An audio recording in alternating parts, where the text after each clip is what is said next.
Arif Pramono bekerja jauh dari rumah demi memberikan kehidupan terbaik bagi istri dan putri kecilnya. Setiap bulan, ia mengirim hampir seluruh penghasilannya dari Singapura, percaya bahwa Sari Wulandari menjaga rumah dan menunggunya pulang dengan setia. Namun Arif tidak tahu bahwa setiap kali ia pergi, sebuah sepeda motor hitam diam-diam berhenti di depan rumahnya. Ketika tabungan keluarga tiba-tiba menghilang, Arif memutuskan pulang lebih cepat. Ia menemukan kwitansi perhiasan, transfer mencurigakan, dan nama seorang lelaki yang terlalu sering muncul dalam kehidupan istrinya. Tetapi sebelum Arif sempat mengungkap semuanya, Sari mengajaknya melihat sebidang tanah murah di jalan terpencil. Di tengah perjalanan, ban mobil mereka mendadak bocor. Dua pengendara motor muncul dari balik tikungan. Beberapa jam kemudian, Sari kembali sebagai seorang janda. Ia mengatakan suaminya tewas karena perampokan biasa. Namun polisi tidak menyadari satu hal mengerikan. Sebelum mengembuskan napas terakhir, Arif menggenggam erat sepotong kain dari pakaian salah satu penyerangnya. Dan kain kecil itulah yang perlahan membuka rahasia tentang pengkhianatan, uang, dan rencana gelap yang ternyata dimulai dari dalam rumahnya sendiri. Pada pertengahan 1998, Jakarta seperti kota yang sedang menahan napas. Harga kebutuhan pokok naik hampir setiap minggu, antrean minyak tanah memanjang sejak pagi, dan kabar tentang perusahaan yang tutup datang silih berganti. Jalan-jalan tetap ramai oleh angkot, bus kota, pedagang asongan, dan suara klakson. Tetapi di balik kesibukan itu, ada kecemasan yang sulit disembunyikan. Arif Pramono merasakan kecemasan tersebut setiap kali pulang dari kantor telekomunikasi milik negara di Jakarta Selatan. Usianya 29 tahun, tubuhnya tinggi dan kurus dengan wajah tenang yang membuat orang mudah percaya kepadanya. Ia bukan lelaki yang banyak bicara. Di kantor, Arif lebih dikenal karena ketelitiannya memeriksa perangkat radio dan laporan teknis daripada karena kepandaiannya bercanda saat makan siang. Selama hampir 6 tahun, pekerjaan itu menjadi sandaran hidupnya. Dari gajinya, Arif membantu ibunya, Bu Ratih, yang tinggal di Depok, sekaligus membiayai kuliah adiknya, Nisa. Ayah mereka telah meninggal beberapa tahun sebelumnya karena sakit. Kakak perempuannya, Nur Hayati, tinggal di Bandung dan bekerja sebagai dokter di rumah sakit pemerintah. Meski jarang pulang, Nur selalu menelpon untuk memastikan ibu dan adik-adiknya baik-baik saja. Ayah mereka meninggalkan rumah sederhana dan sebuah pesan yang selalu diingat Arif. Laki-laki boleh kehilangan pekerjaan, tetapi jangan sampai kehilangan tanggung jawab. Pesan itu terasa semakin berat ketika krisis ekonomi menghantam. Nilai rupiah jatuh, proyek dihentikan, dan pegawai mulai dikurangi. Pada awal Agustus, nama Arif masuk daftar mereka yang dirumahkan. Atasannya menyampaikan kabar itu dengan suara pelan. Ini bukan karena pekerjaanmu buruk, Rif. Kantor sedang kesulitan, tidak ada yang tahu keadaan bulan depan. Arif hanya mengangguk. Ia memasukkan obeng kecil, buku catatan, dan cangkir kopi bergagang retak ke dalam kardus bekas perangkat telepon. Di rumah, ia tidak langsung menceritakan semuanya. Bu Ratih sedang menggoreng tempe di dapur, sementara Nisa menyalin catatan kuliah di ruang tengah. Televisi menyiarkan berita tentang demonstrasi dan harga beras. Arif berkata kantornya hanya sedang mengurangi jam kerja. Namun, seorang ibu selalu tahu ketika anaknya menyimpan beban. "Kamu makan dulu," kata Bu Ratih sambil menyajikan nasi, sayur asem, tempe goreng, dan sambal terasi. Masalah tidak akan lari, perut kosong justru membuat pikiran tambah kusut. Malam itu, setelah Nisa tidur, Arif akhirnya berkata jujur. Bu Ratih terdiam, lalu merapikan ujung taplak meja. "Rezeki itu seperti air hujan," katanya. "Kadang turun di halaman sendiri, kadang kita harus berjalan jauh untuk menemukannya." 2 minggu kemudian, seorang bekas rekan menelpon. Perusahaan telekomunikasi dari Singapura sedang mencari teknisi berpengalaman untuk proyek jaringan di Pulau Batam. Pekerjaannya berat dan mengharuskan Arif sering jauh dari keluarga, tetapi gajinya beberapa kali lebih besar daripada penghasilannya di Jakarta. Ia menerima tawaran itu. Telepon genggam masih menjadi barang mahal. Untuk menghubungi keluarganya, Arif harus menunggu giliran di wartel. Setiap menerima gaji, ia mengirim sebagian besar uang kepada ibunya dan menyimpan bukti transfer dalam amplop coklat. Melihat Nisa tetap kuliah dan Puratih tidak perlu berutang di warung sudah cukup membuatnya bertahan. Menjelang akhir 1998, perusahaan mengirim Arif ke Bogor untuk memeriksa lokasi pemasangan perangkat komunikasi. Hujan turun sejak siang, membuat jalan dipenuhi genangan. Setelah menyelesaikan pekerjaan, ia berteduh di depan toko foto kecil yang papan namanya mulai pudar. Di dalam toko, seorang perempuan muda sedang menutup jendela agar tempias tidak masuk. "Mas, masuk saja dulu," katanya. "Kalau berdiri di situ, sebentar lagi tetap basah." Arif melangkah masuk. "Terima kasih, hujannya seperti tidak mau berhenti." Perempuan itu tersenyum. Kalau Bogor berhenti hujan terlalu lama, justru orang-orang yang heran. Namanya Sari Wulandari, usianya 24 tahun. Rambutnya dikuncir sederhana, wajahnya hampir tanpa riasan. Ia bekerja di toko foto milik pamannya. Sebelum berangkat kerja, ia membantu ibunya menyiapkan nasi uduk, bihun goreng, telur balado, dan gorengan untuk dijual dekat terminal. Arif mengetahui semua itu sedikit demi sedikit. Pada pertemuan pertama, Sari hanya menyuguhkan teh panas dan membiarkannya duduk dekat meja kasir. Beberapa hari kemudian, Arif kembali dengan alasan mencetak foto proyek. Padahal kantor memiliki tempat langganan sendiri. Sari memeriksa gulungan film yang dibawanya.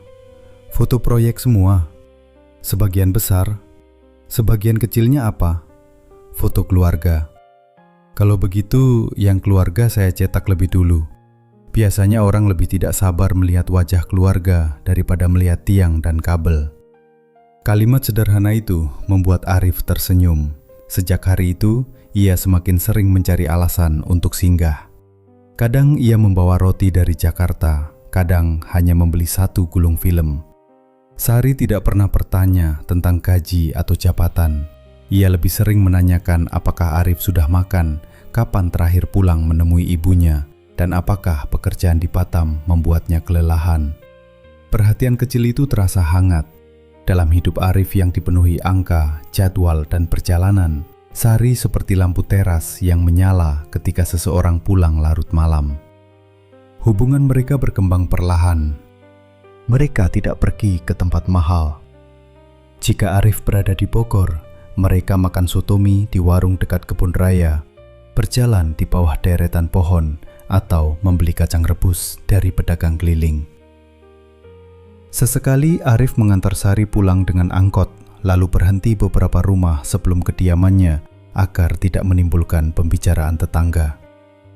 Saat Arif pertama kali datang membawa buah tangan, Bu Marni menyambutnya dengan pisang goreng dan kopi hitam. "Anak saya bilang Mas Arif bekerja jauh," katanya. "Sekarang lebih sering di Batam, Bu."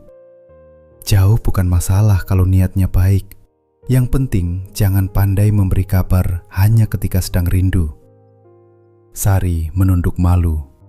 Arif berjanji akan menjaga komunikasi. Beberapa bulan kemudian, Arif membawa Sari menemui Puratih. Ibunya memasak semur daging, sayur lodeh, dan kerupuk udang. Nur kebetulan datang dari Bandung akhir pekan itu. Ia tidak banyak bertanya, tetapi memperhatikan cara Sari membantu membereskan meja dan menuangkan teh untuk Puratih. Sebelum pulang, Nur berkata kepada adiknya bahwa Sari tampak sopan, meski Arif tetap harus mengenalnya dengan sabar dan tidak terburu-buru hanya karena sering merasa kesepian di perantauan. Mereka menikah pada pertengahan 1999 dalam acara sederhana di rumah Bu Marni. Tenda dipasang di depan gang, kursi plastik disusun rapat, dan para ibu menyiapkan nasi kuning, ayam kecap, sambal goreng kentang, acar, serta kerupuk. Arif mengenakan beskap sederhana, sedangkan Sari memakai kebaya putih dengan riasan lembut. Ketika ijab kabul selesai, dalam satu tarikan napas, para tamu serentak mengucap syukur. Buratih menahan air mata. Nisa memeluk Sari dan memanggilnya Mbak untuk pertama kalinya. Nur berdiri di dekat ibunya, tersenyum sambil mengingatkan Arif agar tidak melupakan keluarga hanya karena pekerjaannya semakin jauh. Setelah menikah, Arif menyewa rumah kecil di pinggiran Bogor. Rumah itu memiliki 2 kamar, ruang tamu sempit, dapur belakang, dan halaman yang cukup untuk menanam cabai serta daun jeruk. Cat dindingnya kusam, tetapi Sari tampak bahagia. Ia memasang tirai bermotif bunga dan menaruh vas plastik di atas meja. Tidak perlu langsung membeli banyak barang, kata Arif. Kita isi rumah ini pelan-pelan. Sari tersenyum. Rumah tidak hangat karena barangnya banyak. Asal orang di dalamnya saling menunggu pulang, sudah cukup. Ucapan itu tinggal lama di hati Arif. Bulan-bulan pertama pernikahan mereka terasa damai. Dari Batam, Arif menelpon hampir setiap malam melalui wartel. Ia menanyakan apakah pintu sudah dikunci, apakah atap bocor saat hujan, dan apakah uang belanja cukup. Sari bercerita tentang tetangga, harga cabai, pelanggan toko foto, atau ibunya yang masih keras kepala berjualan meski pinggangnya sering sakit. Saat Arif pulang, Sari memasak rawon, perkedel, tumis kangkung, dan sambal yang tidak terlalu pedas. Mereka makan di lantai karena belum memiliki meja makan. Setelah itu, Arif memperbaiki keran, memeriksa kabel listrik, atau membersihkan halaman.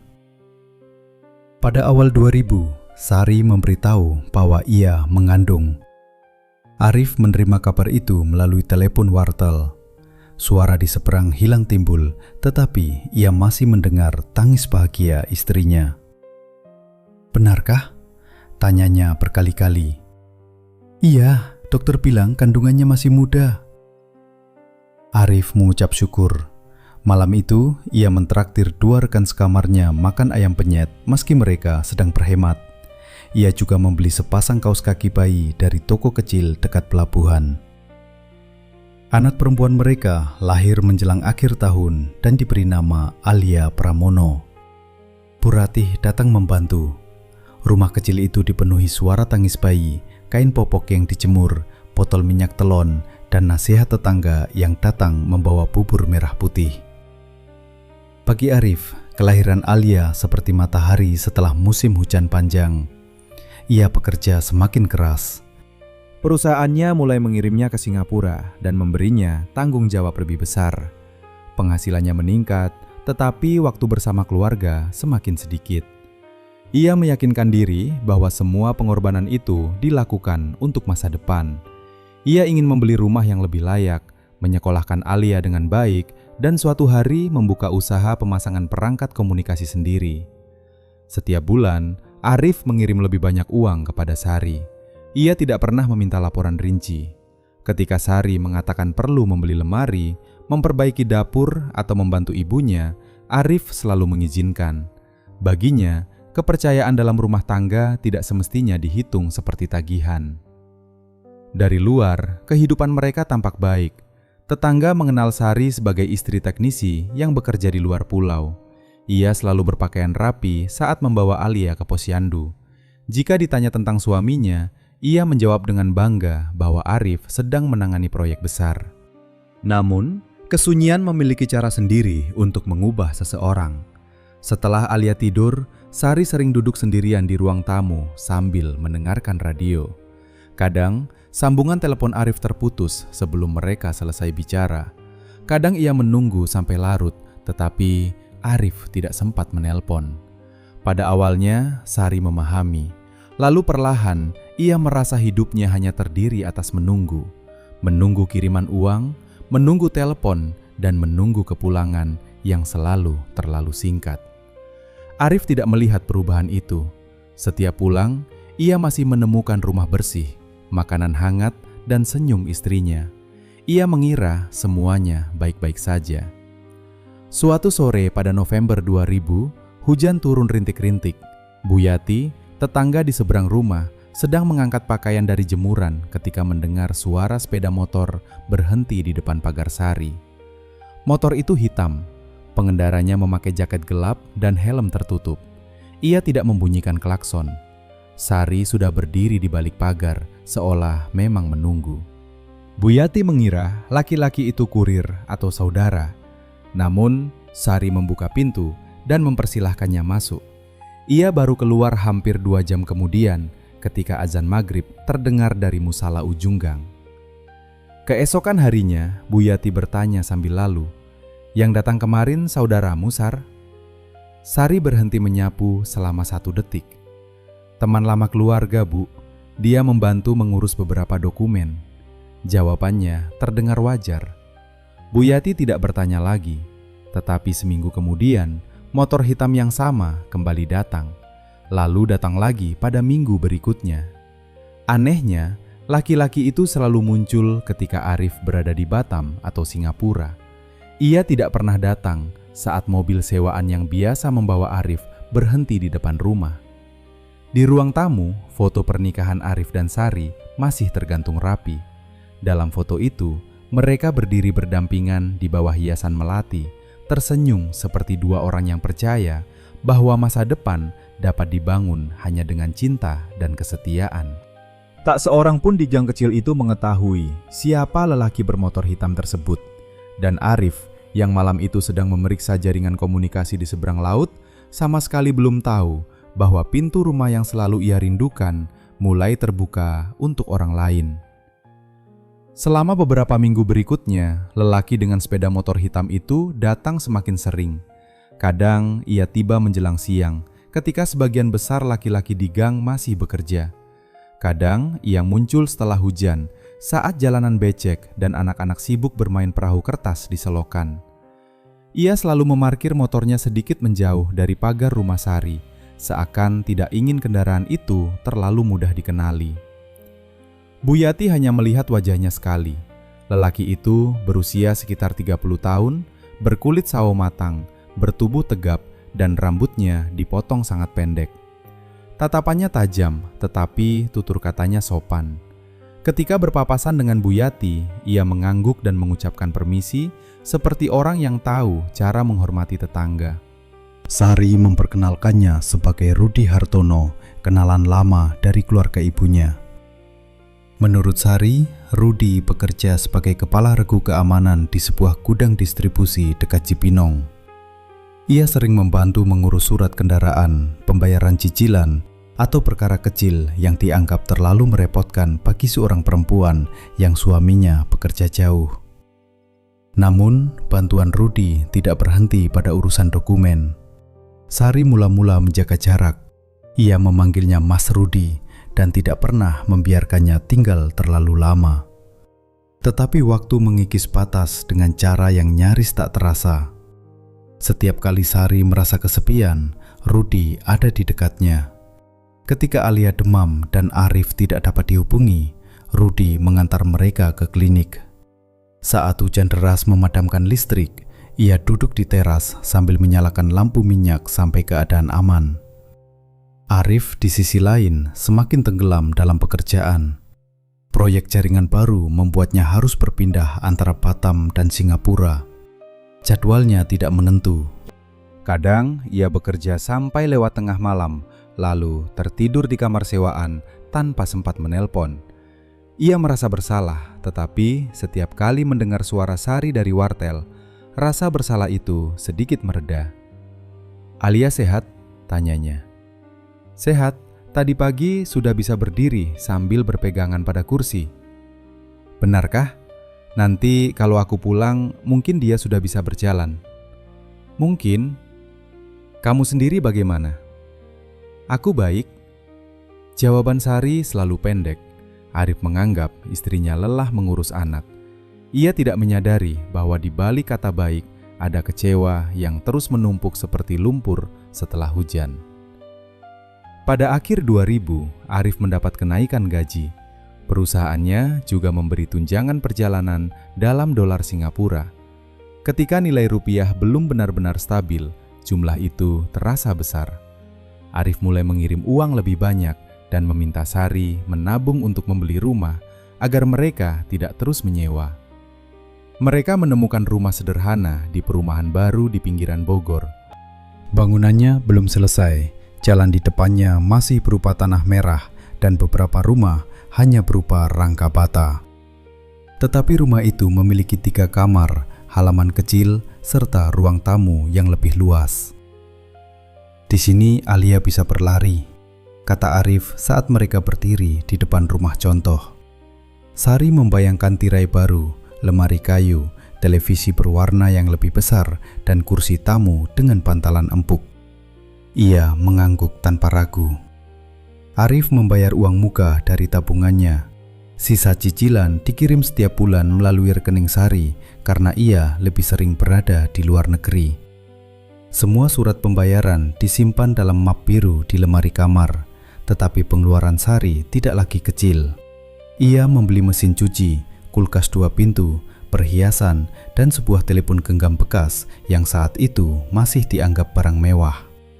Kepada Arif, ia mengatakan telepon itu penting agar mereka tidak perlu selalu menggunakan wartel. Arif justru senang. Ia merasa komunikasi mereka akan lebih mudah. Pada kenyataannya, ponsel itu lebih sering digunakan Sari untuk berbicara dengan Rudi. Rudi tahu cara berbicara kepada perempuan yang merasa diabaikan. Ia tidak menyerang Arif secara langsung. Ia hanya mendengarkan, lalu menyelipkan kalimat yang membuat Sari merasa penderitaannya layak dibenarkan. Uang memang penting, katanya suatu sore ketika mereka minum es teh di warung. Tapi perempuan juga butuh seseorang yang hadir. Sari menatap gelasnya. Arif bekerja untuk kami. Aku tahu, dia lelaki baik. Kadang aku tidak yakin dia masih ingat seperti apa kehidupan kami di sini. Orang yang terlalu lama menatap seberang laut sering lupa apa yang ditinggalkan di belakang. Kalimat itu melekat di pikiran Sari. Sejak saat itu, setiap kali Arif gagal menelpon atau menunda kepulangan, kata-kata Rudi terasa seperti kebenaran. Pada pertengahan 2001, Arif pulang tanpa memberitahu lebih dahulu. Ia ingin mengejutkan Sari dan membawa boneka besar untuk Alia. Dari terminal, ia naik mobil sewaan dan tiba menjelang sore. Pagar rumah tidak terkunci. Di teras terdapat sepasang sandal laki-laki yang bukan miliknya. Arif berhenti sebelum pintu. Dari dalam terdengar suara laki-laki, lalu tawa Sari. Dada Arif terasa mengeras. Ia mengetuk pintu dengan kuat. Suara di dalam seketika lenyap.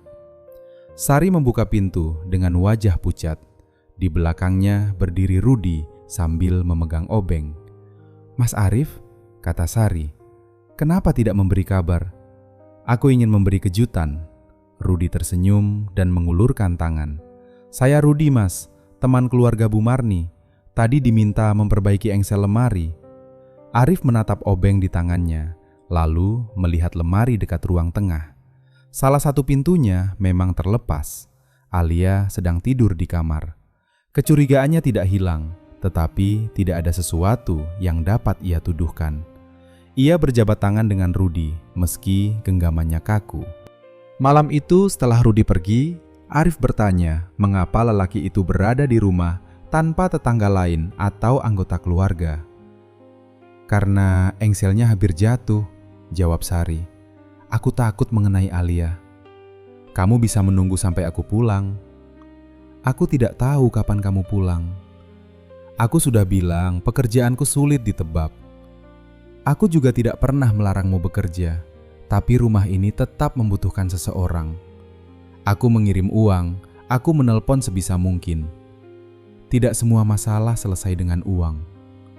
Kalimat itu menyakitkan. Arif merasa seluruh pengorbanannya diremehkan, sedangkan Sari merasa suaminya tidak memahami kesepian yang telah lama ia tahan. Mereka bertengkar sampai larut, tetapi tidak ada yang mengucapkan hal yang paling mereka takutkan. Namun, Arif tidak melupakan sandal laki-laki di teras. Pada akhir 2001, Arif mulai merancang rencana besar. Ia ingin berhenti bekerja di Singapura dalam waktu 1 tahun, kembali ke Indonesia, dan membuka usaha pemasangan jaringan komunikasi di Batam. Kota itu sedang berkembang dan banyak perusahaan membutuhkan teknisi lokal. Ketika Arif menyampaikan rencana itu, reaksi Sari tidak seperti yang ia harapkan. "Pindah ke Batam?" tanyanya. "Iya, mungkin pertengahan tahun depan." "Bagaimana dengan ibu?" "Kita bisa mengunjunginya, penerbangan sekarang semakin banyak. Semua keluarga kita di Jawa. Tapi hidup kita akan lebih baik di sana." Sari tidak menjawab. Dalam pikirannya, pindah ke Batam berarti meninggalkan ibunya, rumah yang baru ia isi, dan terutama Rudi. Ia mencoba menunda pembicaraan. "Usahamu belum tentu langsung berhasil. Aku sudah menghitung semuanya, modal kita cukup. Kita punya modal sebanyak itu?" Arif menatapnya. "Seharusnya ada. Aku selalu mengirim lebih dari kebutuhan bulanan. Sebagian besar tabungan mereka sudah tidak utuh. Uang itu digunakan untuk membeli barang, membantu Rudi melunasi utang, dan membayar sewa sebuah tempat kecil yang mereka gunakan untuk bertemu." Sari selalu yakin masih ada waktu untuk menggantinya sebelum Arif memeriksa. Tetapi kini suaminya berniat kembali dan mengambil alih seluruh keuangan. Beberapa hari kemudian, Arif meminta buku tabungan dan semua bukti cicilan rumah. Sari menyerahkannya dengan tangan gemetar. Arif duduk di ruang tengah sambil menghitung satu demi satu. Wajahnya semakin tegang. "Ada banyak penarikan tunai," katanya. "Untuk kebutuhan rumah. 2 juta dalam 1 hari untuk kebutuhan apa? Perbaikan atap dan pagar. Lalu 3 juta minggu berikutnya. Mulai bulan depan, sebagian besar uang akan kusimpan di rekening lain," katanya. "Aku akan kirim sesuai kebutuhan. Tabungan usaha tidak boleh disentuh lagi." Malam setelah Arif kembali ke Batam, Sari menemui Rudi di sebuah warung kopi yang hampir kosong. Hujan baru saja berhenti. Bau tanah basah bercampur dengan asap rokok kretek. "Dia mulai curiga," kata Sari. Rudi tetap tenang. "Tentang kita?" "Belum tentu, tapi dia memeriksa rekening. Dia mau memindahkan kami ke Batam." "Jangan ikut. Kalau aku menolak tanpa alasan, dia akan semakin curiga." Rudi menyalakan rokok. "Kamu masih mencintainya?" "Bukan itu masalahnya." "Lalu apa?" "Kalau dia tahu soal uang, dia bisa mengambil rumah ini. Dia bisa membawa Alia." Rudi menoleh. "Rumah itu atas nama siapa?" "Atas nama Arif." "Itu bisa menjadi masalah." Sari menggenggam ujung kerudung tipisnya. "Aku hanya butuh waktu." "Waktu tidak selalu menyelesaikan masalah," kata Rudi. "Kadang waktu justru membawa masalah semakin dekat." Namun, rasa takut sering membuka pintu bagi pikiran yang sebelumnya dianggap mustahil. Pada Januari 2002, Arif menelpon dan mengatakan bahwa ia akan pulang lebih lama pada bulan berikutnya. Ia ingin menyelesaikan dokumen usaha, memeriksa tabungan, dan membicarakan kepindahan mereka. Sari menutup telepon dengan tangan dingin. Malam itu, Rudi datang ketika Alia sudah tidur. Mereka duduk di teras tanpa menyalakan lampu utama. Dari musala terdengar suara orang mengaji, sementara televisi tetangga menyiarkan pertandingan bulu tangkis. "Dia akan pulang bulan depan," kata Sari. "Kali ini hampir 3 minggu." Rudi tidak tampak terkejut. "Aku tidak bisa terus mencari alasan," lanjut Sari. "Kalau dia tahu semuanya, hidupku selesai." "Tidak," jawab Rudi pelan. "Hidupmu belum selesai. Hanya ada seseorang yang berdiri di jalan yang kamu pilih." Sari mengatapnya. "Jangan bicara sembarangan. Aku tidak sedang bercanda. Aku tidak mau mendengar. Rudi mendekat, tetapi suaranya tetap rendah. Pikirkan Alia, pikirkan rumah ini. Kalau Arif marah, dia bisa mengambil semuanya dan meninggalkanmu tanpa apa-apa. Dia bukan orang seperti itu. Orang bisa berubah ketika merasa dikhianati. Kata terakhir itu membuat Sari memalingkan wajah. Rudi tidak mengatakan rencananya secara terang-terangan malam itu. Ia hanya menanamkan ketakutan sedikit demi sedikit seperti tinta yang diteteskan ke air jernih. Ketika ia pergi, Sari berdiri lama di balik pagar, menatap lampu belakang sepeda motor yang menghilang di ujung jalan. Di dinding ruang tamu, foto Arif masih tersenyum dalam pakaian pengantin. Di bawah foto itu, Alia tertidur sambil memeluk boneka yang dibelikan ayahnya. Untuk pertama kalinya, Sari tidak merasa foto tersebut mengingatkannya pada kebahagiaan. Ia merasa seolah mata Arif sedang mengawasinya dari kejauhan. Dan di dalam hati yang dipenuhi ketakutan, sebuah keputusan gelap mulai mencari tempat untuk tumbuh. Pada awal Februari 2002, Arif tiba di Bogor 2 hari lebih cepat dari jadwal. Ia tidak memberitahu Sari karena ingin mengejutkan Alia. Dari Bandara Soekarno-Hatta, ia menumpang taksi sampai terminal, lalu melanjutkan perjalanan dengan mobil sewaan. Langit mendung dan hujan tipis menempel di kaca. Ketika mobil berhenti di depan rumah, Alia sedang duduk di teras bersama Bu Yati sambil memainkan tutup botol. Begitu melihat ayahnya, anak itu berdiri dengan langkah goyah dan berlari kecil. "Ayah!" Arif membungkuk dan mengangkatnya tinggi-tinggi. Tawa Alia terdengar sampai ke dalam rumah. Sari keluar dengan wajah terkejut. Senyumnya datang terlambat, seolah harus dipanggil lebih dahulu. "Mas pulang hari ini?" "Pekerjaan selesai lebih cepat. Kenapa tidak menelpon? Aku ingin memberi kejutan." Bagi Sari, kalimat itu terdengar seperti peringatan.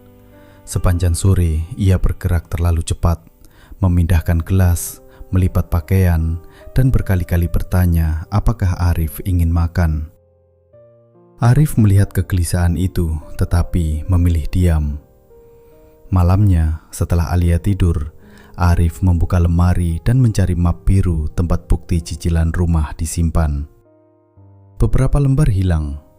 Di bawah tumpukan pakaian, ia menemukan kwitansi toko perhiasan di Jakarta. Nilainya hampir sama dengan biaya hidup mereka selama 2 bulan. Arif membawa kwitansi itu ke ruang tengah. "Ini apa?" Sari menghentikan setrika. "Kwitansi gelang." "Aku bisa membaca. Gelang itu untuk siapa?" "Untuk ibu, waktu ulang tahunnya." "Kenapa kamu tidak pernah cerita? Haruskah semua yang kubeli aku laporkan satu persatu? Kalau nilainya sebesar ini ya." Wajah Sari menegang. "Itu uang rumah tangga kita." Uang rumah tangga bukan berarti bisa dipakai tanpa batas. Beberapa bukti cicilan juga hilang. Mungkin terselip. Dan tabungan kita tinggal separuh dari yang seharusnya. Sari memalingkan wajah. "Banyak kebutuhan yang tidak kamu lihat karena kamu jarang ada di sini." Arif menahan suaranya agar tidak membangunkan Alia. "Besok kita ke bank. Setelah itu kita temui Bu Marni. Aku ingin memastikan soal biaya pengobatannya." "Mas tidak percaya padaku." "Aku ingin percaya, tapi kepercayaan juga perlu kejujuran." Malam itu, mereka tidur membelakangi satu sama lain. Hujan turun deras dan air menetes dari sudut atap dekat dapur. Biasanya Arif akan bangun mencari ember. Kali ini, ia tetap berbaring. Di sampingnya, Sari tidak memejamkan mata sampai hampir subuh. Keesokan harinya, petugas bank mencetak riwayat transaksi 6 bulan terakhir. Ada beberapa penarikan tunai besar dan transfer ke rekening yang tidak dikenal Arif. "Siapa R. Hartono?" tanya Arif saat mereka keluar. Sari terdiam. "Rudi? Itu pinjaman." kamu meminjamkan uang kepadanya. Dia sedang kesulitan, ibunya sakit. Berapa kali? Sari tidak menjawab. Arif berhenti di trotoar. Angkot berlalu sambil mengeluarkan asap hitam. Dia datang ke rumah saat aku tidak ada. Sekarang aku tahu kamu memberinya uang. Apalagi yang belum kamu ceritakan. Jangan mempermalukanku di jalan. Aku tidak berteriak, tapi caramu melihatku seperti aku penjahat. Aku hanya ingin jawaban. Sari berkata, Rudi pernah membantu ketika Alia sakit dan uang itu hanyalah pinjaman. Ia menuduh Arif terlalu mudah menilai sesuatu yang tidak pernah ia saksikan sendiri. Arif tidak percaya sepenuhnya, tetapi ia belum memiliki bukti lain. Dalam perjalanan pulang, mereka duduk terpisah di angkot. Alia tertidur di pangkuan Sari tanpa mengetahui bahwa dunia orang tuanya sedang retak. Suatu siang, ketika Arif pergi, Sari berjalan ke wartel dekat pasar dan memilih bilik paling ujung. Dia sudah tahu soal uang, bisiknya setelah Rudi menjawab. Dia tahu tentang kita? Belum, tapi dia menemui ibu. Semua alasan sudah terbongkar. Apa yang akan dia lakukan? Dia mau memindahkan rekening dan membawa kami ke Batam. Kapan? Secepatnya. Kamu harus membuatnya menunda. Aku sudah mencoba. Rudi diam sejenak. Kalau dia tahu semuanya, dia bisa mengambil rumah dan Alia. Arif tidak akan memisahkanku dari anakku. Kamu yakin setelah dia merasa dikhianati? Sari tidak menjawab. Rudi lalu mengatakan ia mengenal orang yang biasa menagih utang dan menakut-nakuti orang. Arif bisa dibuat takut sehingga membatalkan kepindahan. Tidak, kata Sari. Aku tidak mau ada yang menyakitinya. Kalau begitu, pikirkan cara lain. Ia menutup telepon, tetapi kata-kata Rudi mengikutinya sampai rumah. Arif mulai mengambil tindakan. Ia memindahkan sebagian besar tabungan ke rekening baru, memperbarui dokumen asuransi, dan menyimpan salinan surat penting dalam kotak logam. Saat Sari mengetahui pemindahan uang itu, wajahnya pucat. Kenapa kamu melakukan ini tanpa bicara denganku? Aku sudah bicara, kamu yang tidak memberi jawaban. Jadi aku harus meminta uang setiap kali membeli susu Alia. Aku meninggalkan cukup untuk kebutuhan rumah. Kamu memperlakukanku seperti anak kecil. Aku memperlakukan keadaan ini dengan hati-hati. Keadaan ini atau istrimu? Arif menatapnya lama. Aku tidak tahu lagi. Kalimat itu menjadi pukulan paling keras bagi Sari. Untuk pertama kalinya, ia melihat kemungkinan Arif benar-benar meninggalkannya, membawa uang, rumah, dan mungkin Alia. 2 malam kemudian, Sari menemui Rudi di belakang warung makan yang sudah tutup. Jalan gelap, hanya diterangi toko kelontong di seberang. Rudi datang bersama Joko, lelaki kurus dengan bekas luka di dagu yang biasa membantu penagihan utang. Aku tidak mau sesuatu yang parah, kata Sari. Joko menyeringai. Kalau cuma menakut-nakuti, banyak caranya. Harus terlihat seperti perampokan biasa, kata Rudi. Sari menatapnya. Kamu bilang hanya menakut-nakuti. Kalau dia melawan, kita tidak bisa mengatur semuanya. Aku tidak setuju. Rudi merendahkan suara. Tidak ada yang bergerak tanpa persetujuanmu. Tapi kamu harus memilih. Kalau Arif kembali ke Batam dengan semua dokumen, kamu kehilangan segalanya. Sari pulang dengan kepala berdenyut. Di rumah, Arif sedang duduk di lantai menyuapi Alia bubur kacang hijau. Anak itu tertawa ketika sendok menyentuh hidungnya. Sari berhenti di ambang pintu. Arif menoleh. Dari mana? Dari rumah ibu. Aku tadi menelpon ke sana. Sari membeku. Bu Marni bilang kamu tidak datang. Aku singgah ke toko dulu. Dengan siapa? Kenapa semua harus menjadi pemeriksaan? Alia menangis karena suara mereka meninggi. Arif segera menggendongnya. Sari masuk kamar dan menutup pintu. Keesokan harinya, sikapnya berubah. Ia memasak makanan kesukaan Arif, berbicara lembut, dan berhenti memperdebatkan kepindahan. Arif tetap curiga, tetapi sebagian dirinya masih ingin percaya bahwa rumah tangga mereka dapat diselamatkan. "Mas," kata Sari saat makan malam, "aku memikirkan rencanamu. Mungkin Batam memang baik untuk kita." Arif meletakkan sendok. "Kamu sungguh-sungguh?" "Aku takut meninggalkan ibu, tapi kalau untuk masa depan Alia, aku akan mencoba." Ketegangan di wajah Arif sedikit berkurang. Sari kemudian bercerita tentang sebidang tanah murah di daerah Lewiliang milik kerabat seorang kenalan. Menurutnya, tanah itu dapat menjadi investasi sebelum mereka pindah. "Kenapa membeli tanah kalau kita mau ke Batam?" tanya Arif. "Harga tanah selalu naik. Pemiliknya sedang butuh uang cepat." Sari menunjukkan salinan surat yang telah disiapkan Rudi. Dokumen itu tampak cukup meyakinkan. Penjual, katanya, hanya bisa ditemui pada sore hari 2 hari kemudian.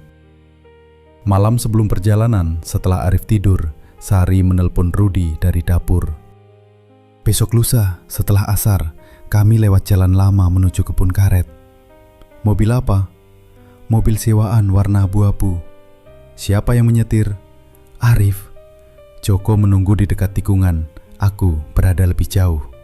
Sari menggenggam telepon erat. Tidak boleh ada senjata tajam. Tidak ada yang berniat memakai itu. Dan Alia tidak ikut.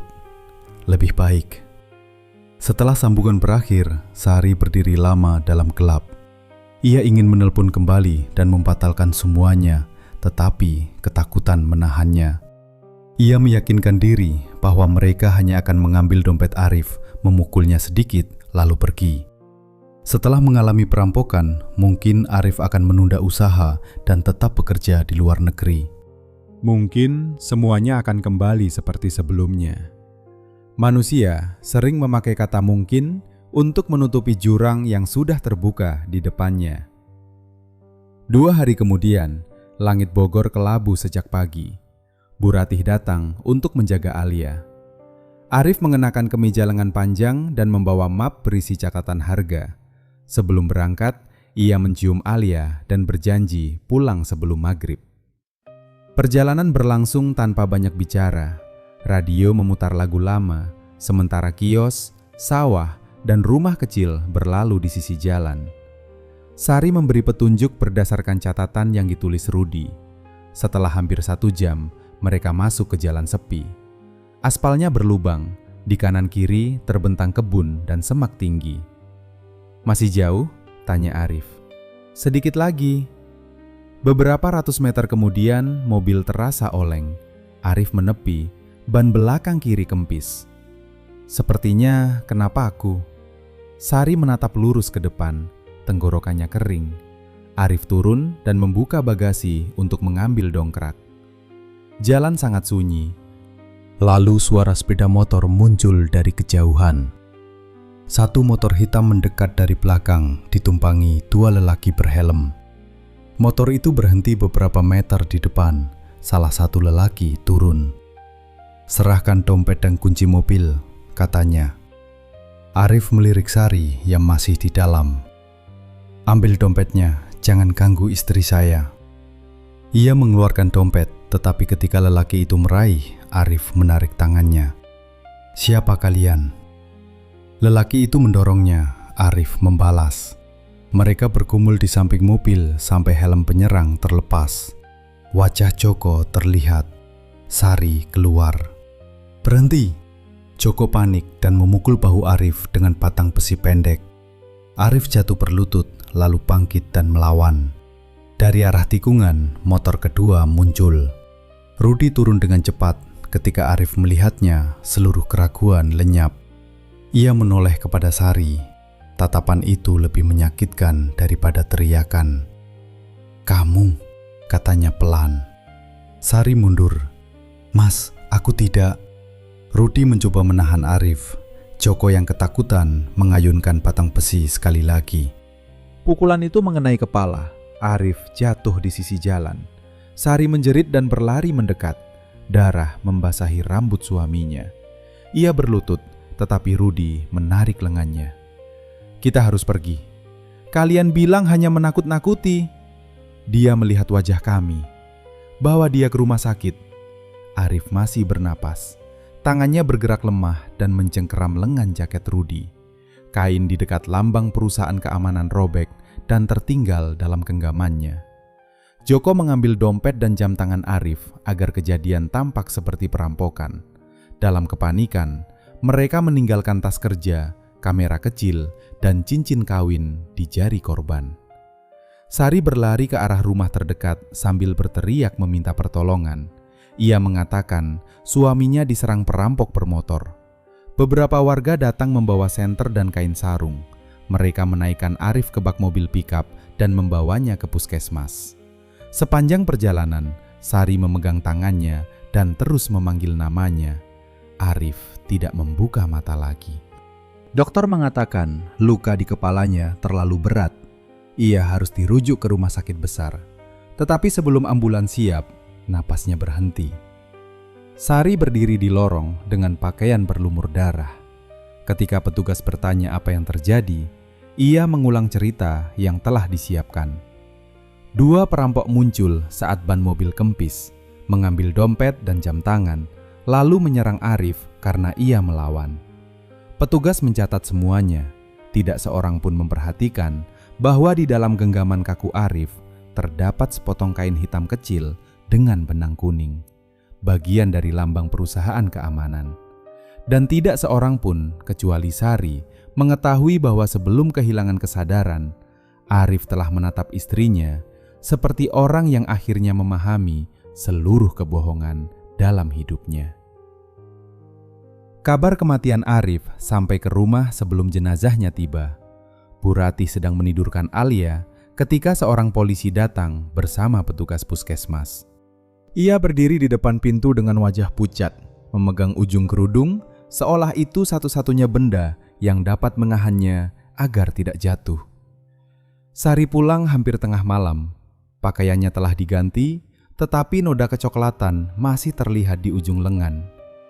Begitu melihat Bu Ratih, ia menangis keras dan memeluk perempuan tua itu. "Maafkan saya, Bu. Saya tidak bisa menyelamatkan Mas Arif." Bu Ratih tidak menjawab.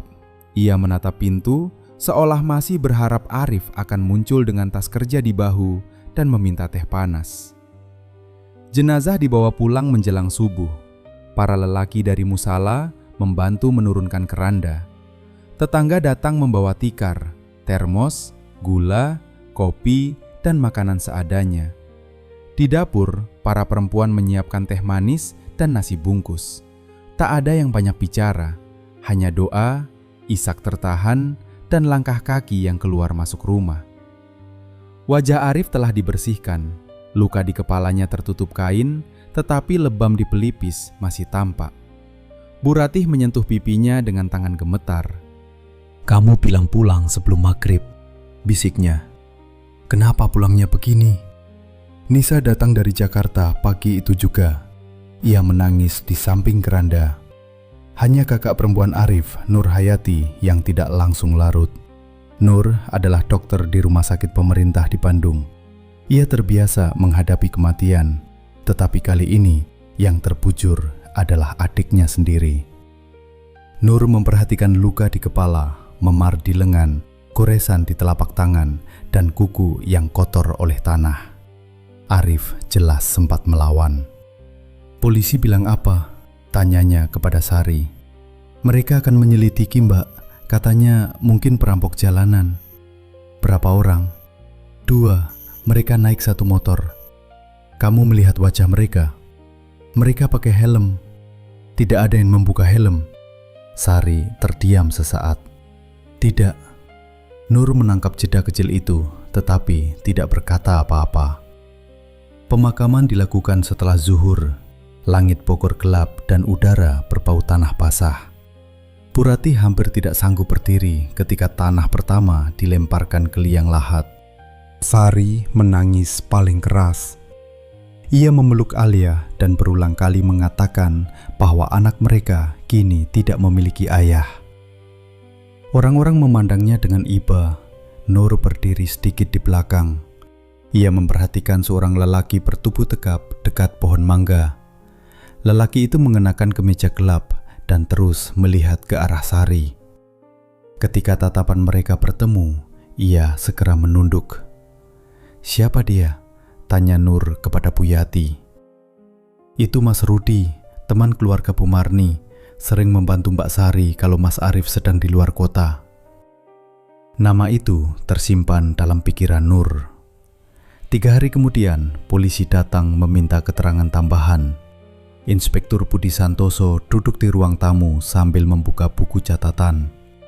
Ia menjelaskan bahwa dompet dan jam tangan Arif hilang, sehingga dugaan sementara mengarah pada perampokan. "Apakah suami ibu memiliki musuh?" "Tidak," jawab Sari. "Mas Arif orang baik." "Kenapa kalian pergi ke jalan itu?" "Kami hendak melihat tanah yang akan dijual." "Siapa pemiliknya?" "Kenalan seorang teman." "Siapa nama temannya?" Sari menyebut nama yang telah disiapkan. Nur menyela. "Apakah surat tanahnya sudah diperiksa?" "Belum, kami baru mau melihat lokasi." "Siapa yang memberi petunjuk jalan?" "Saya." "Dari siapa kamu tahu jalannya?" Sari menatap Nur. "Sudah saya bilang, dari teman." Nur meminta melihat daftar barang yang ditemukan di mobil. Ada kamera kecil, tas kerja, dokumen, dan uang receh. Cincin kawin Arif masih ada di jarinya. "Perampok mengambil dompet dan jam tangan, tapi meninggalkan kamera?" tanya Nur. Inspektur Budi menjawab hati-hati. "Mungkin mereka panik setelah korban melawan." "Mungkin," kata Nur. Tapi terlalu banyak hal yang dijelaskan dengan kata mungkin. Setelah polisi pergi, Nur berbicara dengan Bu Ratih di dapur. "Ibu percaya ini perampokan biasa?" "Ibu tidak tahu, kepala ibu sudah terlalu penuh." Cerita Sari tidak terasa utuh. Jalan itu bukan jalan yang dilewati orang tanpa alasan. "Jangan menuduh sebelum ada bukti, Nur." "Saya belum menuduh." Saya hanya tidak mau kematian Arif dianggap selesai karena dompetnya hilang. Nur kembali ke Bandung, tetapi menelepon polisi hampir setiap sore. Jawabannya selalu sama. Belum ada saksi yang mengenali pelaku dan tidak ada nomor kendaraan yang terlihat. Kasus itu perlahan kehilangan perhatian. Pada masa itu, perampokan di jalan sepi bukan perkara langka. Polisi memiliki banyak kasus, tenaga terbatas, dan sedikit alat untuk melacak komunikasi. Tidak ada kamera pengawas di lokasi. Ponsel belum mudah dilacak, sedangkan banyak pembicaraan dilakukan lewat wartel. Sari tampak menjalani masa berkabung. Ia mengenakan pakaian sederhana dan jarang keluar rumah. Kepada keluarga, ia berkata ingin membesarkan Alia sesuai keinginan Arif dan tidak akan menikah lagi. Namun, Buyati mulai melihat hal-hal yang mengganggunya. Sekitar 1 bulan setelah pemakaman, motor hitam berhenti di ujung gang. Rudi turun dan berjalan kaki menuju rumah Sari. Lampu teras dimatikan tak lama setelah ia masuk. Ia baru keluar lewat tengah malam. Keesokan harinya, Sari mengatakan Rudi datang membawa kabar tentang penyelidikan. Buyati tidak membantah, tetapi mengingat setiap kedatangannya. Beberapa minggu kemudian, Rudi semakin berani. Ia datang pada siang hari, membawa susu untuk Alia, mengganti lampu, memperbaiki pagar, dan mengantar Sari ke pasar. Kepada tetangga, ia berkata hanya membantu seorang janda yang kesulitan. Sebagian orang menganggapnya wajar, sebagian lain mulai berbisik. Belum lama suaminya meninggal. Jangan suuzan, mungkin memang saudara. Buyati hanya diam. Ia semakin yakin hubungan mereka bukan sekedar persahabatan keluarga. Sari juga mulai mengurus keuangan. Di bank, ia mengetahui sebagian besar tabungan telah dipindahkan Arif ke rekening baru. Aksesnya terbatas, tetapi masih ada polis asuransi jiwa dari perusahaan.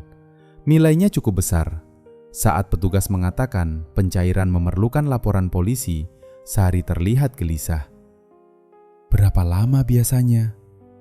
Tergantung penyelidikan. Karena kematian akibat tindak kriminal, perusahaan perlu hasil pemeriksaan.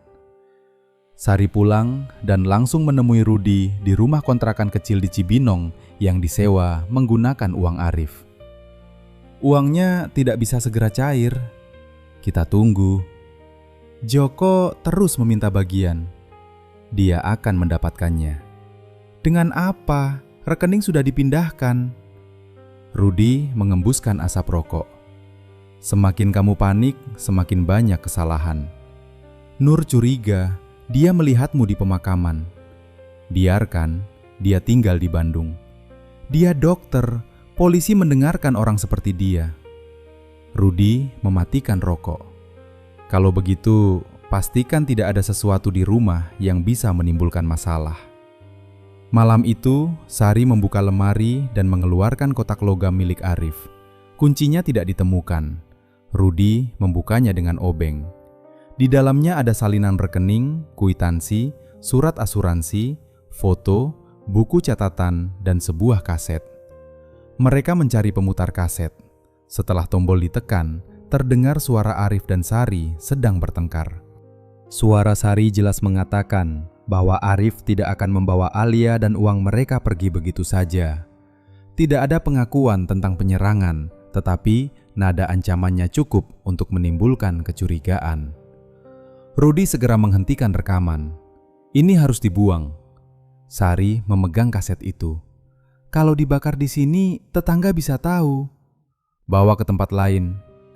Sari memasukkan isi kotak ke dalam tas. Ia tidak sanggup menghancurkannya. Tas itu dibawa ke rumah sepupunya, Lina, dengan alasan rumahnya sering didatangi keluarga Arif. Lina menyimpan tas di atas lemari tanpa banyak bertanya. Nur kembali ke Bogor pada akhir April tanpa memberitahu Sari. Ketika tiba, ia mendapati Rudi sedang menggendong Alia di teras. Sari berdiri di sampingnya sambil tertawa.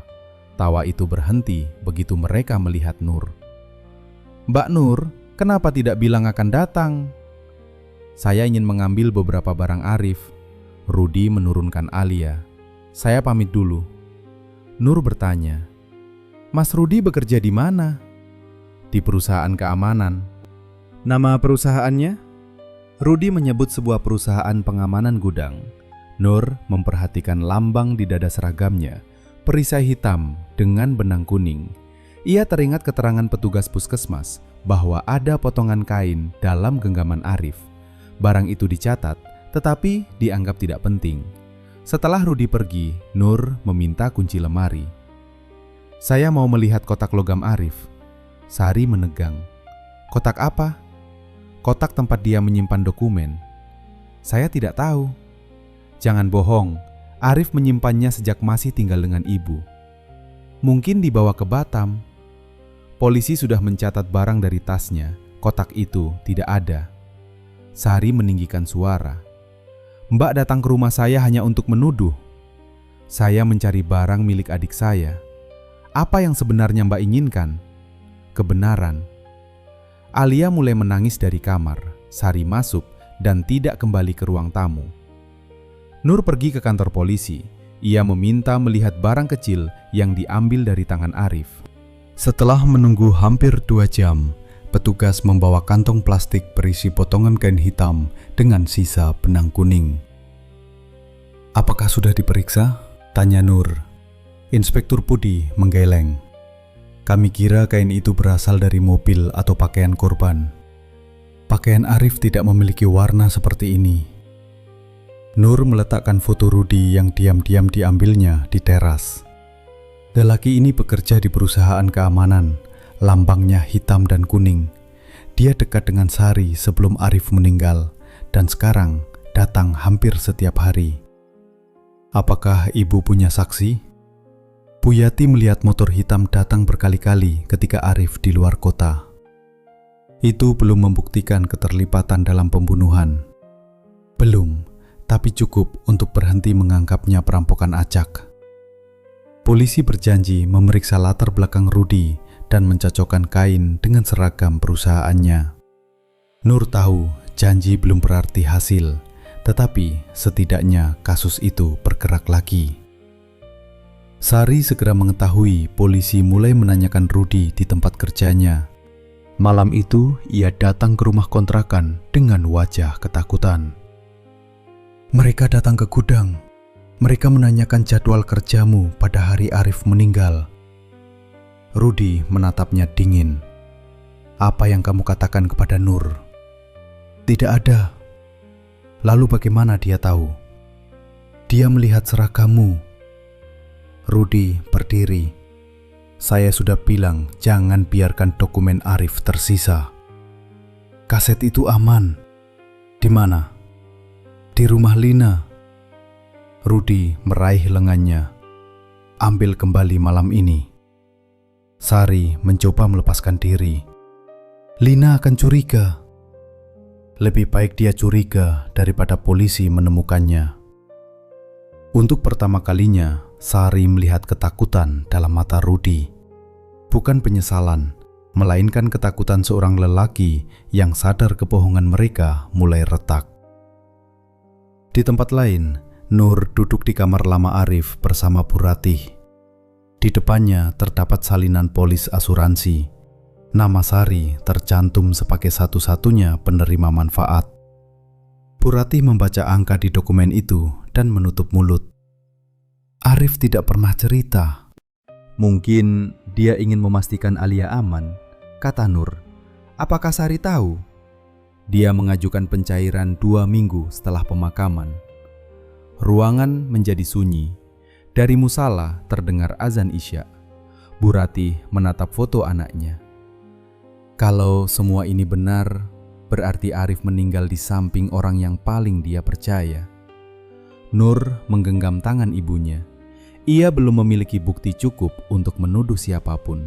Tetapi sekarang ada kain dari seragam keamanan, hubungan tersembunyi, uang yang hilang, polis asuransi, dan kotak dokumen yang lenyap.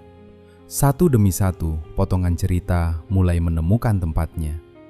Dan untuk pertama kalinya sejak pemakaman, Nur merasa kematian Arif tidak akan dibiarkan tenggelam begitu saja di antara perkara yang dilupakan. Pada awal Mei 2002, Nur Hayati kembali ke Bandung, tetapi pikirannya tetap tertinggal di Bogor. Ia bekerja seperti biasa, namun setiap telepon berdering, jantungnya berdebar lebih cepat. Ia berharap polisi membawa kabar baru. Yang datang justru jawaban sama. Pemeriksaan masih berjalan dan belum ada saksi yang melihat kejadian dari dekat. Inspektur Budi tidak menolak kecurigaan Nur, tetapi ia tak dapat bergerak hanya berdasarkan dugaan. Banyak pegawai perusahaan Rudy memakai seragam serupa. Pada sore ketika Arif tewas, Rudy tidak bertugas. Ia mengaku memperbaiki motor di rumah seorang teman, dan temannya membenarkan dengan jawaban yang terdengar telah dihafalkan. Nur mulai memahami bahwa kebenaran tidak akan datang hanya karena ia menunggu.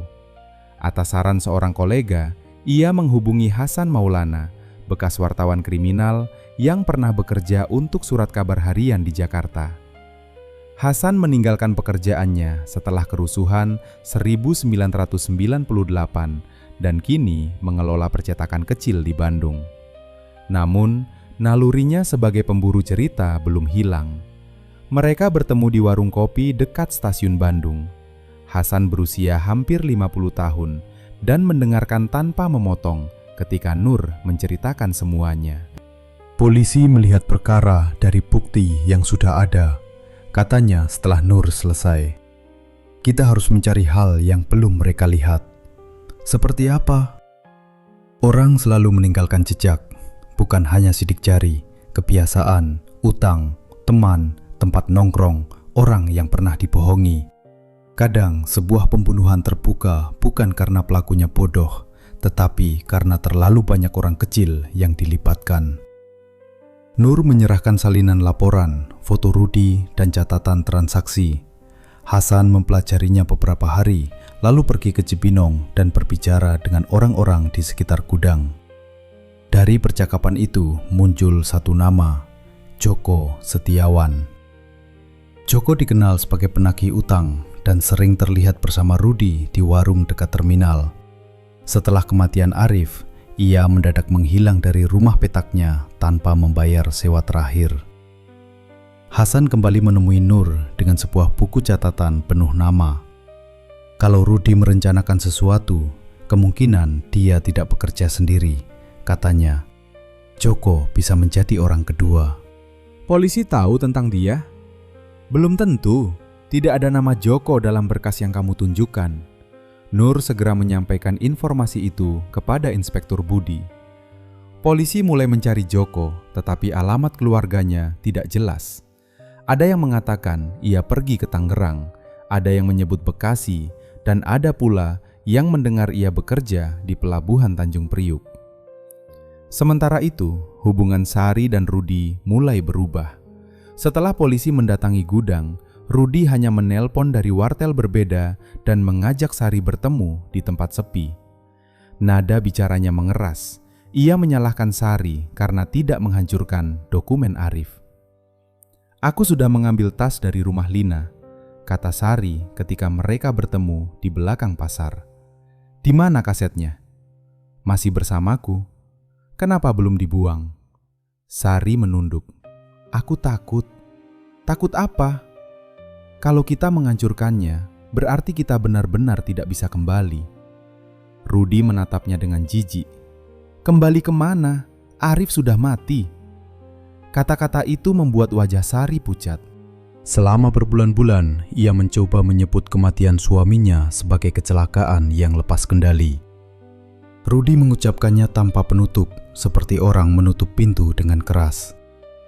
"Jangan bicara begitu. Justru kamu harus berhenti berpura-pura. Kamu yang memberi jalan, waktu, dan rencana. Aku tidak menyuruh Joko memukulnya sampai meninggal. Tapi kamu tidak membatalkan." Mereka berpisah dengan kemarahan. Sari pulang membawa kaset di dalam tas, lalu menyembunyikannya di bawah tumpukan kain batik. Ia semakin sulit tidur. Setiap suara motor membuatnya terkejut. Jika Alia memanggil ayahnya dalam tidur, Sari pergi ke dapur dan menangis tanpa suara. Hasan terus menelusuri hari terakhir Arif. Ia mendatangi daerah tempat mobil berhenti dan berbicara dengan warga satu persatu. Sebagian besar mengingat suara teriakan dan mobil pickup yang membawa korban, tetapi tidak melihat penyerang. Hampir 2 minggu kemudian, seorang pengemudi angkot tua bernama Pak Darsa mengatakan sesuatu yang berbeda. Sore itu, ia membawa penumpang melewati jalan lama. Dari kejauhan, ia melihat 2 sepeda motor berhenti di dekat kebun karet, bukan satu. "Saya kira anak muda sedang memperbaiki motor," katanya. "Satu motor dekat mobil abu-abu, satu lagi menunggu agak jauh." "Apakah Bapak melihat pengendaranya?" tanya Hasan. "Tidak jelas, tapi motor yang jauh memakai kotak besi kecil di belakang." Hasan menunjukkan foto motor milik Rudi yang diperoleh dari seorang pegawai gudang. Pak Darsa tidak berani memastikan, tetapi kotak besi itu mirip. Informasi itu belum cukup untuk penangkapan, tetapi cocok dengan dugaan bahwa Rudi datang setelah Joko menghentikan Arif.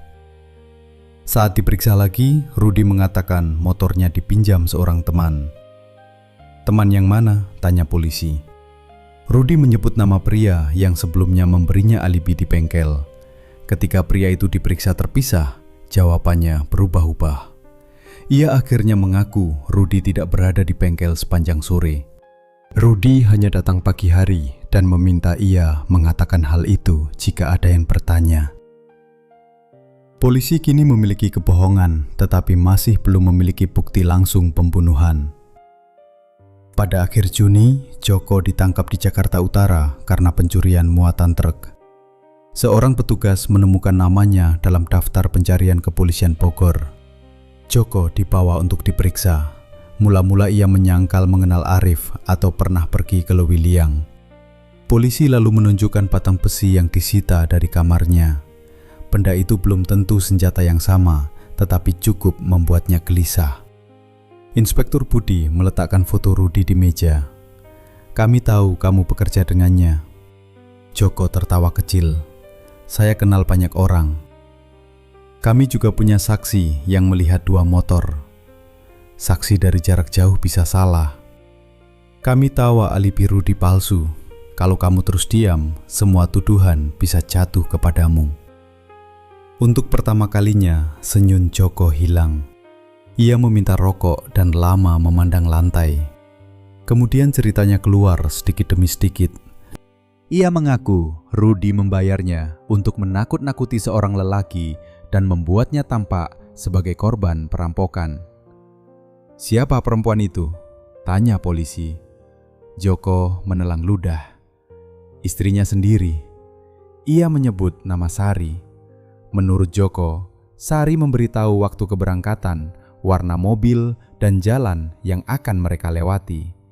Ia juga memastikan Alia tidak ikut. Joko menaruh paku di jalan dan menunggu. Rudi berada tidak jauh untuk mengawasi. Namun, ketika ditanya siapa yang memukul Arif, Joko mengatakan Rudi yang melakukannya. Rudi, setelah mengetahui pengakuan itu, menyatakan kebalikannya. Ia mengakui berada di lokasi, tetapi menuduh Joko kehilangan kendali dan memukul Arif. Tentang Sari, ia berkata perempuan itu menyusun rencana karena takut kehilangan rumah dan anak. 3 orang kini mulai saling mendorong ke dalam lubang yang sama. Sari dipanggil ke kantor polisi. Wajahnya pucat, tetapi suaranya tetap tenang. "Apakah ibu mengenal Joko Setiawan?" tanya Inspektur Budi. "Tidak." Polisi meletakkan foto Joko. Sari menggeleng. "Saya tidak pernah bertemu." Dia mengatakan ibu memberikan informasi tentang perjalanan suami. "Itu bohong." Rudi mengakui berada di lokasi. Sari menatap petugas, lalu menunduk.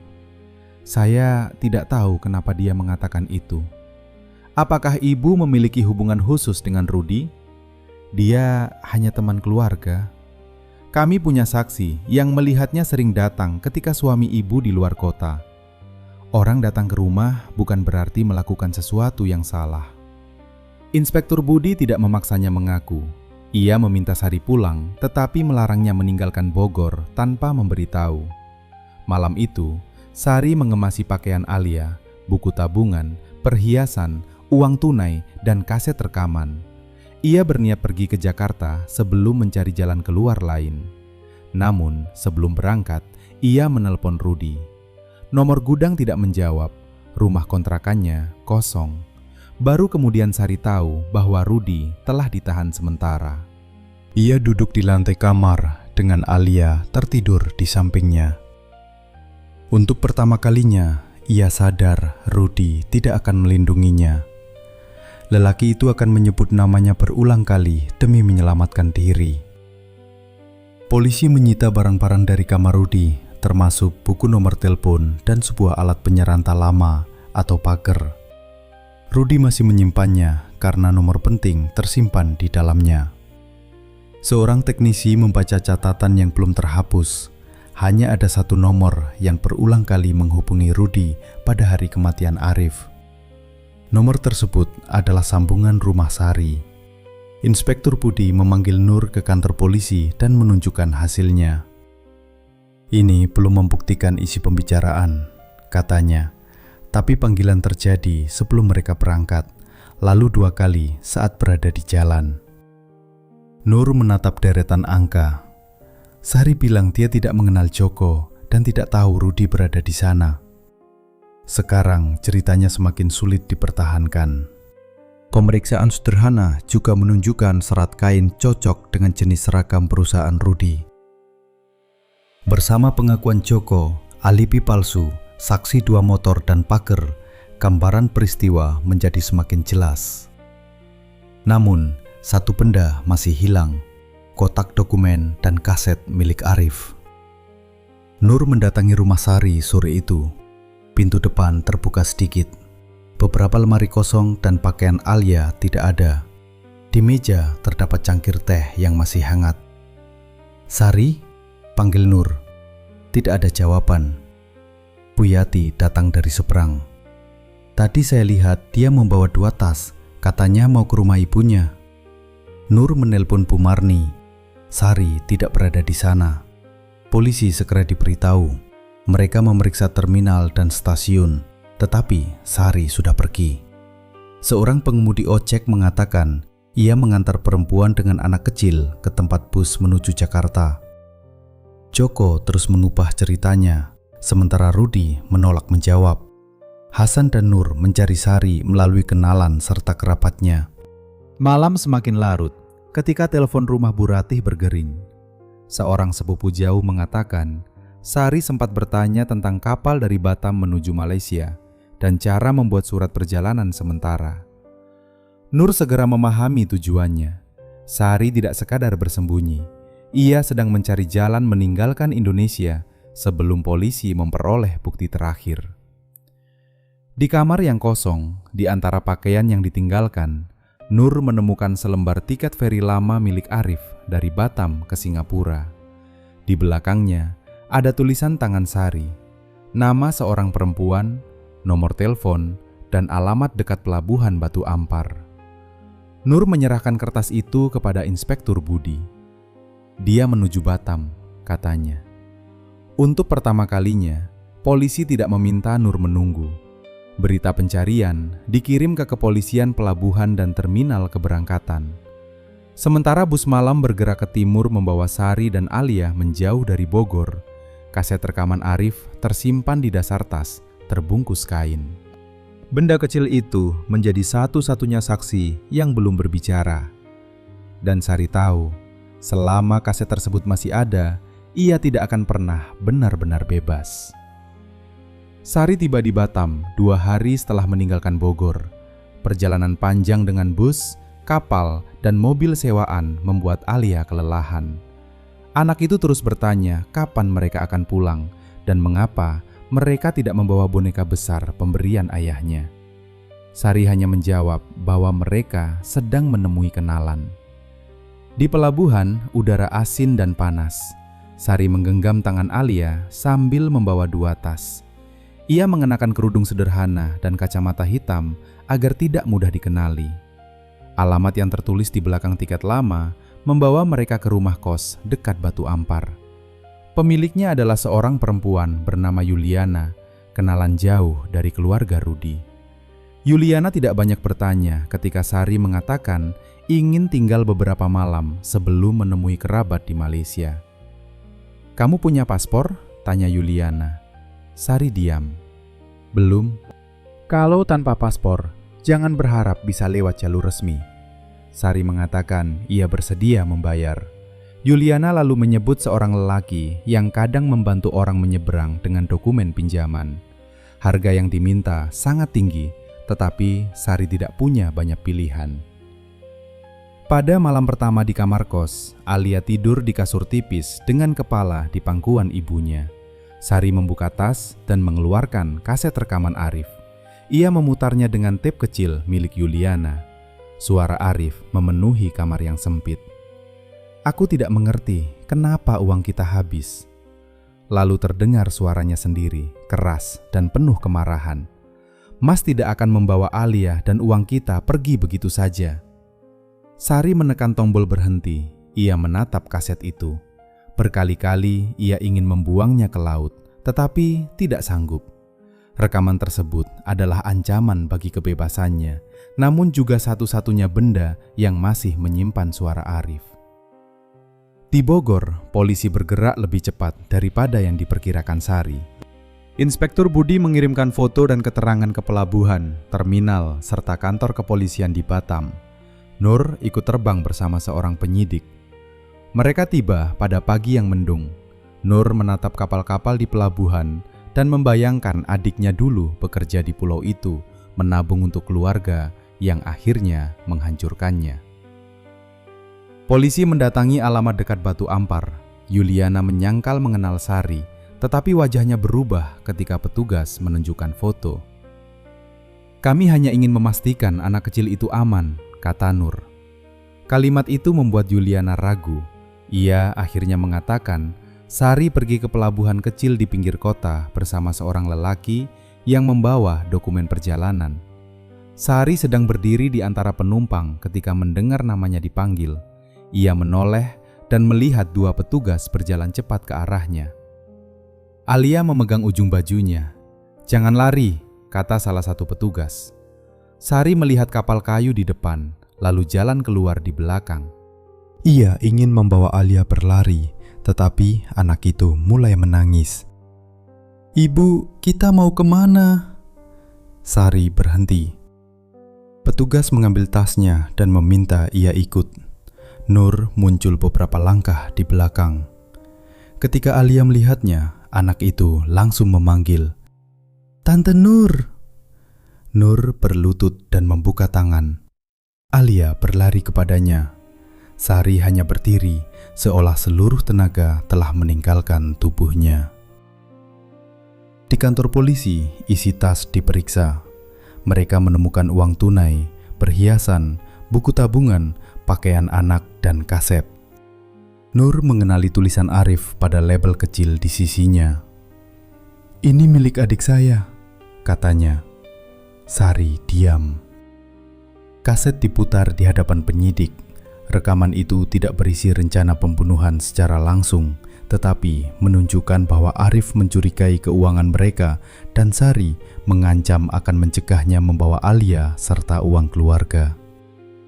Inspektur Budi datang dari Bogor 2 hari kemudian untuk memeriksa Sari.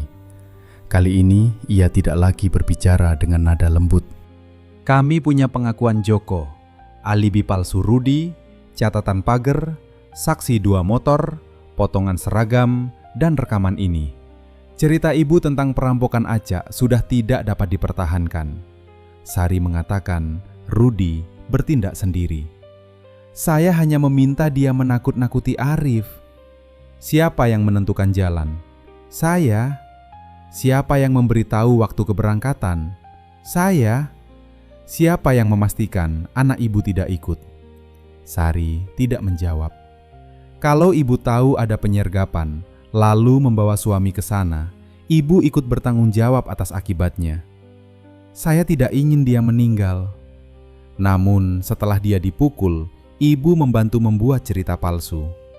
Sari menangis. Ia mengatakan semuanya lepas kendali. Ia menuduh Joko terlalu keras dan Rudi menolak membawa Arif ke rumah sakit. Ketika Rudi mendengar pengakuan itu, ia segera mengubah keterangannya. Ia menyatakan Sari adalah otak rencana, sedangkan dirinya hanya membantu karena percaya Arif akan mengambil Alia dan meninggalkan Sari tanpa uang. Joko juga mencoba menyelamatkan diri. Ia mengatakan pukulan pertama dilakukan Rudi, sementara dirinya hanya mengambil dompet dan jam tangan. 3 versi berbeda muncul, tetapi satu hal tidak berubah. Ketiganya berada dalam rencana yang sama. Persidangan dimulai beberapa bulan kemudian. Ruang sidang penuh oleh wartawan lokal, keluarga, dan warga yang mengenal Arif.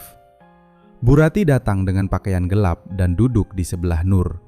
Sejak kematian putranya, rambutnya memutih lebih cepat. Sari masuk dengan kepala tertunduk. Ketika melihat Alia di pelukan Nisa, langkahnya goyah. Anak itu memandang ibunya tanpa memahami mengapa orang-orang memisahkan mereka. Jaksa menjelaskan masalah keuangan, hubungan Sari dengan Rudi, penarikan uang, penyergapan, dan upaya melarikan diri. Pak Darsa memberikan kesaksian tentang 2 sepeda motor. Bu Yati menceritakan kedatangan Rudi ketika Arif berada di luar kota. Petugas bank menunjukkan transaksi ke rekening Rudi. Teknisi menjelaskan panggilan pagar pada hari pembunuhan. Kemudian kaset diputar. Suara Arif terdengar di ruang sidang yang sunyi. Bu Ratih menutup wajah. Nur memegang tangannya. Sari terus menunduk. Pihak pembela mengatakan rekaman itu hanya menunjukkan pertengkaran rumah tangga. Mereka menggambarkan Sari sebagai perempuan kesepian yang dimanipulasi Rudi, sedangkan pengacara Rudi menyebut kliennya terjebak oleh permintaan seorang istri yang marah. Joko mengaku terlibat, tetapi terus menyatakan ia tidak berniat membunuh. Nur dipanggil sebagai saksi. Ia berdiri menghadap hakim dan berbicara tentang adiknya. "Arif bukan orang sempurna," katanya. "Dia terlalu percaya bahwa kerja keras dan uang dapat menjaga keluarganya. Tapi dia tidak pernah merencanakan meninggalkan anak atau istrinya tanpa perlindungan. Semua yang dia lakukan adalah untuk mereka." Jaksa bertanya mengapa Nur terus menyelidiki ketika polisi awalnya menganggap kasus itu perampokan biasa. Karena cerita mereka tidak cocok dengan orang yang saya kenal, dan karena orang mati tidak dapat membela dirinya sendiri. Nur lalu menatap Sari. "Saya tidak mencari balas dendam. Saya hanya ingin Alia suatu hari tahu bahwa ayahnya tidak dilupakan." Sari menangis saat mendengar nama anaknya. Untuk pertama kalinya sejak persidangan dimulai, ia meminta izin bicara. "Saya tidak pernah membayangkan semua akan berakhir seperti ini," katanya. "Saya marah, takut, dan merasa ditinggalkan. Saya pikir Arif akan mengambil semuanya. Saya salah. Saya terlalu lama mendengarkan orang yang mengatakan ketakutan saya adalah kebenaran." Hakim bertanya, "Apakah Anda mengakui membawa suami Anda ke tempat yang sudah direncanakan?" Sari menutup mata. "Ya." "Apakah Anda tahu akan ada orang yang menghadangnya?" "Ya." "Apakah Anda memberitahu polisi cerita palsu setelah kejadian?" "Ya." Pengakuan itu tidak menghapus dosa, tetapi mengakhiri kebohongan yang telah berlangsung berbulan-bulan. Rudi tetap menyangkal sebagai perencana utama. Namun, kesaksian Joko, catatan panggilan, seragam robek, dan kebohongan alibinya membuat pembelaannya runtuh. Pengadilan menyatakan Sari, Rudi, dan Joko bersalah dalam tindak pidana yang menyebabkan kematian Arif dengan tingkat keterlibatan berbeda. Ketika putusan dibacakan, Bu Rati hanya menunduk dan berdoa. Nur pun tidak merasa menang. Di hadapan mereka, sebuah keluarga hancur. Seorang anak kehilangan ayah dan ibunya sekaligus, dan tidak ada hukuman yang dapat mengembalikan waktu. Setelah persidangan, hak pengasuhan Alia diberikan kepada Nur dengan persetujuan Bu Rati. Sari diizinkan bertemu anaknya di bawah pengawasan. Pertemuan pertama berlangsung di ruang kecil. Alia duduk sambil memegang boneka kain. Sari masuk dan mencoba tersenyum. "Alia masih ingat ibu?" Anak itu mengangguk. "Kapan ibu pulang?" Sari tak mampu menjawab. Ia memeluk Alia dan menangis di rambutnya. Nur berdiri di dekat pintu. Kejahatan Sari tidak dapat dimaafkan, namun Alia tetap mencintainya sebagai ibu. Anak kecil tidak memahami hukum atau pengkhianatan. Ia hanya tahu dua orang yang seharusnya ada kini tidak dapat pulang. Beberapa bulan kemudian, Nur menjual rumah di Bogor setelah mendapat izin pengadilan. Sebagian uang digunakan untuk kebutuhan Alia, sedangkan sisanya disimpan dalam rekening pendidikan atas nama anak itu. Bu Rati meminta agar tidak ada barang dari rumah yang dibuang sembarangan.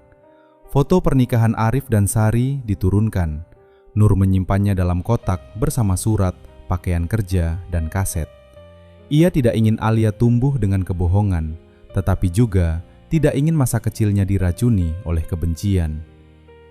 Nur membuka program beasiswa kecil atas nama Arif bagi anak-anak pekerja lapangan yang kesulitan membayar sekolah. Program itu hanya membantu membeli buku dan seragam, tetapi bagi Nur, itulah cara paling tepat mengenang adiknya. Tahun-tahun berlalu, Alia tumbuh di rumah Nur di Bandung. Ia belajar memanggil Bu Rati dengan sebutan Eyang dan terbiasa mendengar cerita tentang ayahnya. Bagaimana Arif suka memperbaiki radio rusak, bagaimana ia selalu membeli oleh-oleh sederhana, dan bagaimana ia pernah menempuh perjalanan jauh hanya untuk menghadiri ulang tahun Nisa. Ketika Alia mulai bertanya mengapa ayahnya meninggal dan ibunya tidak tinggal bersama mereka, Nur tidak memberikan seluruh jawaban sekaligus. Orang dewasa kadang membuat keputusan buruk ketika takut, katanya. Satu kebohongan dapat membawa kebohongan lain, sampai mereka tidak tahu cara pulang. "Apakah ibu tidak sayang ayah?" Nur menatap foto Arif. "Mungkin pernah, tapi rasa sayang tanpa kejujuran bisa berubah menjadi sesuatu yang menyakitkan." Alia terdiam, lalu memegang tangan Nur. Pada suatu sore, mereka mengunjungi makam Arif. Hujan baru saja berhenti dan rumput masih basah. Alia meletakkan bunga melati di atas pusara.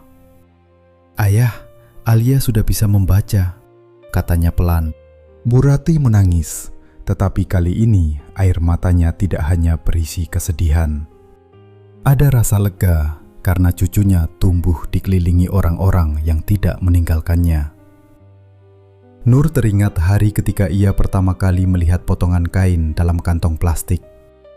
Seandainya ia memilih diam, kasus Arif mungkin akan tetap disebut perampokan jalanan. Nama Rudi dan Joko mungkin tidak pernah muncul. Sari mungkin berhasil menyeberang dan memulai hidup baru dengan cerita palsu. Kebenaran tidak datang seperti petir. Ia datang melalui potongan kecil yang dikumpulkan satu demi satu oleh orang yang menolak melupakan. Namun, kebenaran juga memiliki harga. Ia mengungkap bukan hanya pelaku, tetapi kelemahan, keserakahan, kesepian, dan ketakutan yang selama ini disembunyikan di balik pintu rumah. Di akhir hidupnya, Arif hanya memiliki beberapa detik untuk memahami bahwa orang yang ia percaya telah membawanya ke dalam jebakan. Keluarganya memastikan tatapan terakhir itu tidak menjadi sia-sia. Namanya dibersihkan. Kisahnya didengar, dan Alia tumbuh mengetahui bahwa ayahnya bukan lelaki yang meninggalkan keluarga, melainkan seseorang yang bekerja terlalu jauh dan percaya terlalu dalam. Bagi Nur, itulah bentuk keadilan yang paling manusiawi. Bukan karena hukuman dapat menghidupkan orang mati, melainkan karena kebenaran dapat mencegah kebohongan mengambil tempat terakhir yang seharusnya menjadi milik mereka.